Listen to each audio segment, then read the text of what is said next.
दादरा नगर हवेली में गुरुवार को 15 कोरोना पॉजिटिव के मामले सामने आए, जिससे 14 कोरोना पॉजिटिव मामले पिपरिया में स्थित सन फार्मा कंपनी के हैं। सन फार्मा में एक साथ 14 के साथ एक कंपनी को किया गया बंद।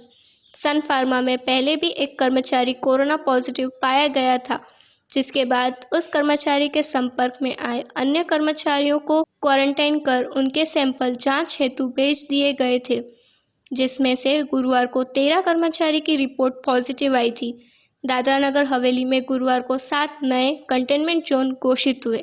गुरुवार को 3 कोरोना मरीज स्वस्थ हुए, जिन्हें डिस्चार्ज किया गया है। दादरा नगर हवेली में अभी 62 कोरोना पॉजिटिव के मामले सक्रिय हैं और 61 लोग स्वस्थ हुए हैं, जिन्हें डिस्चार्ज किया गया है। दादरा नगर हवेली में फिलहाल 36 कंटेनमेंट जोन हो चुके हैं, जिनमें से 3 दादरा पंचायत में, 6 नरोली पंचायत में, 2 सामरवर्णी पंचायत में, 1 राखोली पंचायत में, 1 खरड़पाड़ा पंचायत में, 4 खानवेल पंचायत में, 1 सिंदोनी पंचायत में, 1 गलोंडा पंचायत में और 17 सिलवासा नगर पालिका शहरी विस्तारों में है।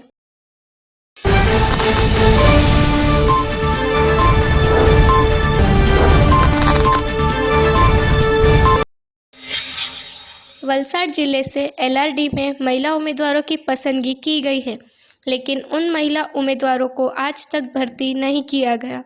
उन्होंने जिला कलेक्टर को आवेदन पत्र भेजा है। एलआरडी में बहनों की भर्ती का विवाद लंबे समय से चल रहा है। इस विवाद को लेकर गांधीनगर में 72 दिनों का आंदोलन चला था। सरकार ने 72 दिनों के आंदोलन को आश्वासन देकर शांत कर दिया था, लेकिन सरकार से आश्वासन मिलने के बाद कोई कार्रवाई नहीं की गई और बहनों को एलआरडी में भर्ती नहीं किया गया। आज बहनों ने वलसाड जिला कलेक्टर को एक आवेदन पत्र सौंपा है और उन्होंने सरकार से एलआरडी में भर्ती करने की मांग की है। उन्होंने सरकार से मांग पूरी न होने पर आगामी दिनों में फिर से आंदोलन शुरू करने की धमकी भी दी है। हमें एलआरडी महिला सिलेक्शन में सिलेक्ट થઈ ગયેલા છે, પણ અમને હજુ સુધી ઓર્ડર મળ્યા નથી। અમને જ્યારે વેરિફિકેશન માટે બોલાવેલા, મેડિકલ કરીને પાછા બોલાવેલા, ત્યારે અમને કહેવામાં આવેલું કે 5 તારીખ સુધીમાં તમને કોલ આવી જશે આવવા માટે, ને મહિનો થઈ ગયો ત્યાં સુધી અમારા પર કોલ આવ્યો જ નહીં ને અમને એમ કે સિલેક્શન થઈ ગયું એટલે હવે અમને નોકરી મળી જ જવાની એમ। એટલે અમે જે જોબ પ્રાઇવેટ જોબ પર હતા તે જોબ અમે છોડી મૂકેલી ને અમે જેડીસીમાં જઈએ ને તો લોકડાઉનના કારણે કોઈ પણ કંપનીમાં અમને લેવા તૈયાર નહીં મળે।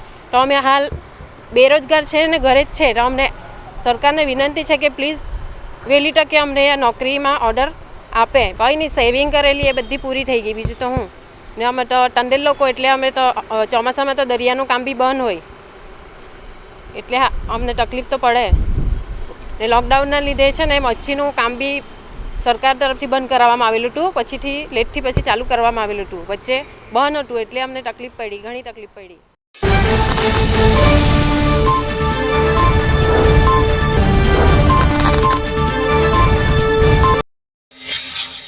कोविड-19 की महामारी के बीच गुजरात सरकार की महत्वाकांक्षा स्व सहायता ऋण योजना व्यापारियों और छोटे दुकानदारों को वित्तीय सहायता प्रदान करने के लिए शुरू की गई थी, जो वित्तीय कठिनाइयों में थे, जिसमें रुपए 1 लाख तक का लोन दिया जाएगा।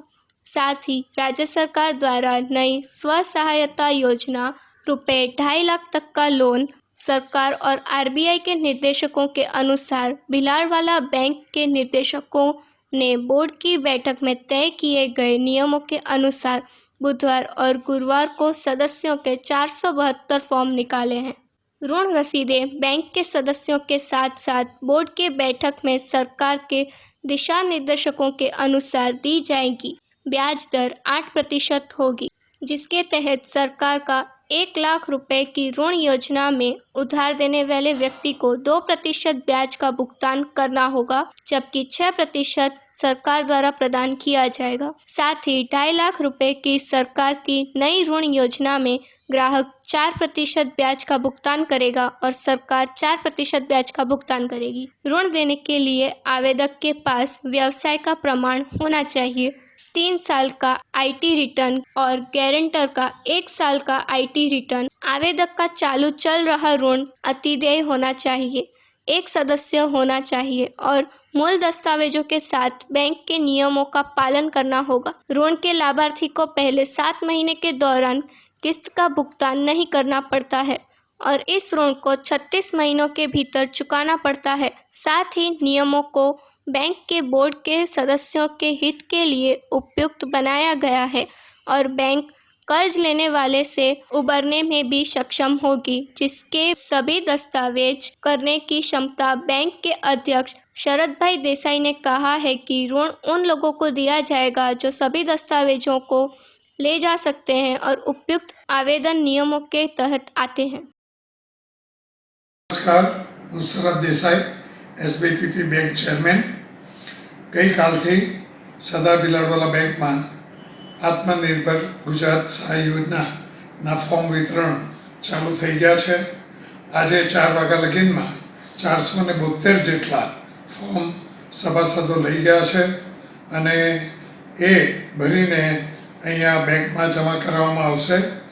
સરકારશ્રીની ગાઈડલાઈન મુજબ તેમજ આરબીઆઈના નિયમોને ધ્યાનમાં રાખીને અને બોર્ડમાં જે નિયમો પસાર કરવામાં આવેલા છે તેને પણ ધ્યાનમાં રાખીને હવે જે ફોર્મ ભરાઈને આવશે તેની ચકાસણી કરવામાં આવશે અને ત્યારબાદ એ લોકો બોર્ડની અંદર જે પાસ થઈ જાય લોનો તે લોકોને ડિસ્બર્સમેન્ટ આપવામાં આવશે। આની અંદર અમે ખાસ ડિપોઝિટરોએ જે બેંકમાં પૈસા ભર્યા છે તેમજ અમારા સભાસદો એ બધાનું હિતને ધ્યાનમાં રાખીને જ આ લોનો આપવામાં આવશે। 1 લાખની તેમજ 2.5 લાખની એમ જે બંને સ્કીમો છે એ બંને સ્કીમોમાંથી અમારા ત્યાં લોન ચાલુ છે અને એ મુજબ એ બંને સ્કીમમાં જે એલિજિબલ થતા હશે તે દરેકને આ લોન ચોક્કસ આપવામાં આવશે।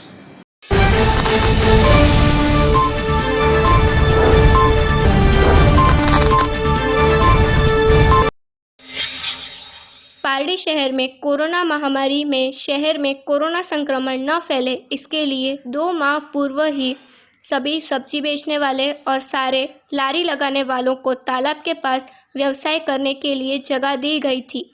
उस वक्त कोरोना का कोई भी केस न दर्ज हो, इसके लिए सभी सब्जी बेचने वालों ने नियम का पालन अच्छे से किया था, जिसके बाद सरकार ने अनलॉक 1 घोषित किया, जिसमें पिछले काफ़ी समय से पारडी के 4 रास्ता से मरी माताजी के मंदिर तक सब्जी बेचने वाले और लारी लगाने वाले जगह जगह खड़े रहकर व्यवसाय करने लगे हैं, जिसके कारण हर रोज़ यहाँ ट्रैफिक जाम की स्थिति उत्पन्न होती है। यह बाबत का ध्यान नगर पालिका और पुलिस विभाग को रखना चाहिए ताकि ट्रैफिक जाम की परिस्थिति रोज़ उत्पन्न न हो। सरकारी नियमों जिसमें खास तौर पर सोशल डिस्टेंसिंग और मास्क पहनने के नियम का पालन भी होता नहीं दिख रहा। शहर में बिना मास्क के घूमते वाहन चालकों के दंड वसूलना जरूरी बन पड़ा है।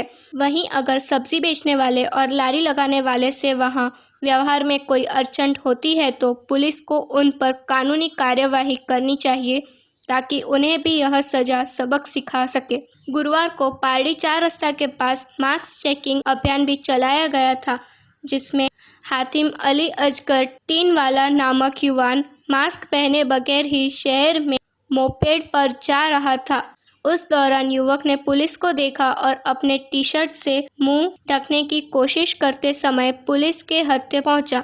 पुलिस ने नियमों के मुताबिक युवक से 200 रुपये का दंड वसूला था, जिससे कि अन्य वाहन चालक भी सोशल डिस्टेंसिंग और मास्क के नियमों का पालन कर सकें।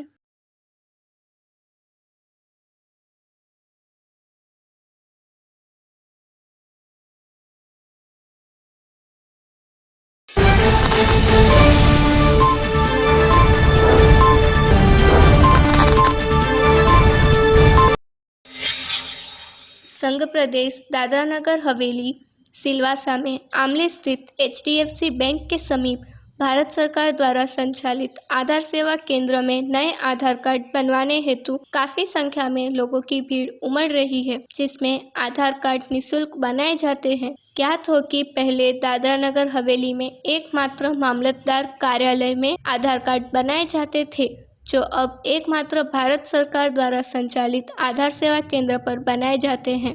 भारत सरकार द्वारा संचालित आधार सेवा केंद्र पर ऑनलाइन ऑफलाइन अपॉइंटमेंट की सुविधा के साथ 40 से 50 लोगों की बैठने की सुविधा उपलब्ध करवाई गई है। आधार सेवा केंद्र पर सुबह 9:30 से लेकर शाम 5:30 बजे तक सप्ताह के 7 दिन कामकाज किया जाता है। आधार कार्ड के साथ 50 रुपये के शुल्क में आसानी से आप अपना नाम, पता, मोबाइल नंबर, फ़ोटो, जन्मतिथि और बायोमेट्रिक अपडेट करवा सकते हैं। साथ ही साथ अपने बच्चों के आधार कार्ड में 5 से 7 साल तक और 15 से 17 साल की आयु में मैंडेटरी बायोमेट्रिक अपडेट भी निःशुल्क करवा सकते हैं। भारत सरकार द्वारा संचालित आधार सेवा केंद्र का दादरा नगर हवेली की ओर से जनता को अपील की जाती है कि अपने आधार कार्ड बनवाने हेतु सिलवासा के आमली स्थित HDFC बैंक के समीप आकर नए आधार सेवा केंद्र की मुलाकात अवश्य करें। ये हम लोगों ने नवंबर में चालू किया था। ये जो आधार सेवा केंद्र है वो भारत सरकार द्वारा संचालित आधार सेवा केंद्र सिलवासा में जो CTR हॉस्पिटल है उसके नीचे शुरू किया है। यहाँ पे कोई भी कस्टमर आ सकता है, तो ऑनलाइन और ऑफलाइन अपॉइंटमेंट की सुविधा है। यहाँ पे कस्टमर को आसानी से आधार कार्ड में सब इजीली काम हो जाता है। और हम जो अभी ये जो कोविड-19 की जो महामारी चल रही है, जो भयंकर बीमारी जैसा फैल रहा है, तो हम लोग जो भी हमारे यहाँ पूरे सिलवासा शहर के और दादरा नगर हवेली के से लोग कहीं से भी आ रहे हैं, तो जो भी कस्टमर हमारे यहाँ विजिट करता है उसको पहले हम टेम्परेचर गन से स्क्रीनिंग करेंगे, उसका हैंड सैनिटाइज करेंगे और सोशल डिस्टेंस, और जो भी मतलब अंदर एंट्री आएगा तो उसको बैठने के लिए हमारे यहाँ 40 चेयर है, लेकिन चेयर में भी हमने कस्टमर को बैठने के लिए सोशल डिस्टेंस पूरा यूज़ किया है। 2 चेयर छोड़ के कस्टमर जो राइट निशानी है उस पर बैठता है, और जो भी कस्टमर आएगा वो पूरा डॉक्यूमेंट स्कैन करके, हमारी टीम है तो हमारी टीम भी डेली हैंड ग्लोव्स, मास्क लगा के, फिर फेस शील्ड डेली यूज़ करते हैं और सोशल डिस्टेंस मेंटेन करते हैं। और जो भी कस्टमर जब एंटर होता है तभी भी उसको हैंड सैनिटाइजर दिया जाता है, और जब लास्ट में जो काम करने के लिए बैठता है मशीन के सामने, तभी कस्टमर उसकी चेयर के ऊपर स्प्रे लगाएगा हैंड सैनिटाइजर का और हाथ का उंगलियों का निशान देंगे। उसके बाद में भी मशीन भी पूरा सफाई करेगा और कस्टमर पूरा सैनिटाइजर करके बाद में दूसरे कस्टमर को हम बिठाएंगे, ताकि पूरा हमारा सेफ्टी रहेगा और कस्टमर को भी ये लगेगा कि नहीं भाई मैं यहाँ ये सेंटर पे आया हूँ तो पूरा सेफ्टी के साथ आया हूँ। जब वो कस्टमर चला जाएगा, दूसरा कोई कस्टमर आएगा, तभी वापस हम पूरा सैनिटाइज करेंगे मशीन। हमारा जो ऑपरेटर है उसके पास सभी डेस्क पे स्प्रे है। जितना भी कस्टमर आएगा बार बार हम लोग मशीन को, जो भी हमारे बायोमेट्रिक मशीन है उसको सैनिटाइज करते हैं। और हमारे यहाँ जो सेवाएं है ये पूरा गवर्नमेंट संचालित है। इसमें कोई भी नया आधार बनवाना है तो बिल्कुल फ्री है। आपको आधार का कलर प्रिंट मिल जाएगा 30 रुपये में। आपको अपने आधार कार्ड में नाम, पता, एड्रेस, मोबाइल नंबर, बायोमेट्रिक, जन्मतिथि आप आसानी से यहाँ पे आके अपने मोबाइल कनेक्ट करके और पूरा आधार कार्ड में आप इजीली अपने आधार कार्ड में सुधार कर सकते हैं। अभी जैसे कि ये जो महामारी में जो भारत सरकार द्वारा जो सभी के बैंक अकाउंट में जो पैसा जाता है जनधन योजना थ्रू, तो लोग बहुत दूर दूर से आते हैं, तो जिसका बायोमेट्रिक अपडेट नहीं होता है हम उसका बायोमेट्रिक अपडेट करते हैं। फिर बहुत सारे लोगों का मोबाइल नंबर अपडेट नहीं होता है, तो मोबाइल नंबर अपडेट करके, ताकि कस्टमर यहाँ पे जो आता है उसको हम पूरा बेनिफिट देते हैं। और जिन लोगों का पेंशन में पैसा अटका हुआ है, कोई भी बुजुर्ग है, कहीं से भी कस्टमर आता है तो उसका बायोमेट्रिक यहाँ पे इजीली अपडेट हो जाता है।